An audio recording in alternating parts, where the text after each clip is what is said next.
An year ago, around the same time, I was waiting for my O-level results. The first year I had gotten straight A's, and I was always a good achiever. So not only was I used to it, but I had built this standard for myself that anything less than an A was unacceptable. But this year, the second year of my O-level, this year was different. This year my grades decided which college I went to and which subjects I'd be allowed to take. This year my grades would also be the basis of how I'd be judged by institutions and by the society. Don't forget the relatives. So I worked tirelessly day and night to get the best grades possible. My student life was no more than having my head buried in books half the time and worrying about it the other half. I knew I was doing enough, but there was this constant guilt of not doing enough that came from the fear of getting a bad grade. By the end of the year, I remember feeling exhausted, both emotionally and physically.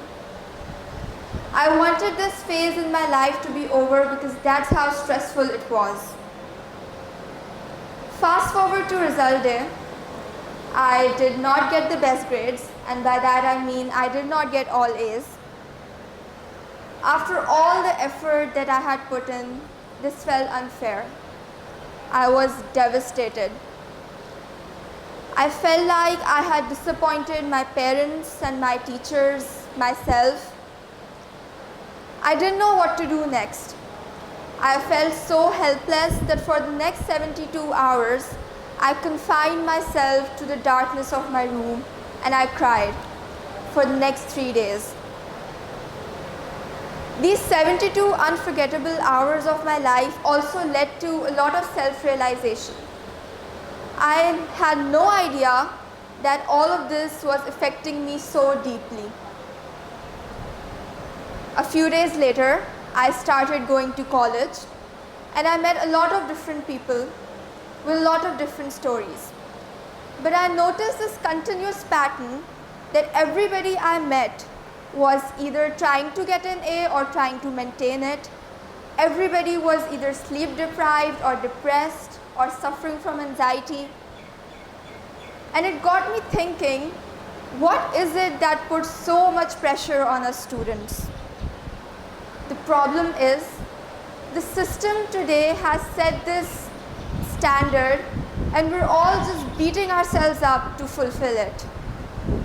It's like life starts at a good grade and ends at a bad grade. There were multiple times when I was told to opt for a subject, not because I was interested in it, but because it was an easy A. But my question is, why are we so obsessed with A grades? What good is an A grade if it doesn't turn you into a kind, knowledgeable, capable human being? And what good is an A grade if it doesn't fulfill the purpose of education? So here's what I learned from my experience.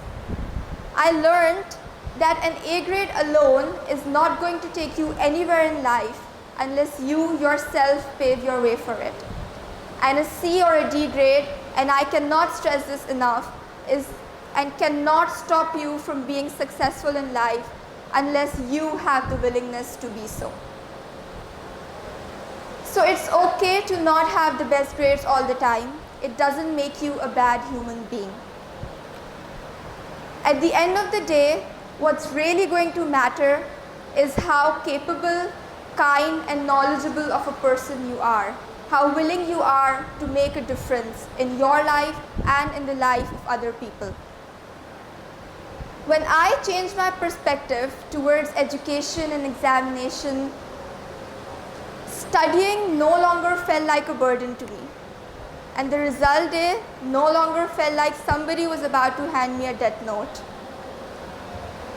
Which takes me back to the idea that we need to revive the true purpose of education.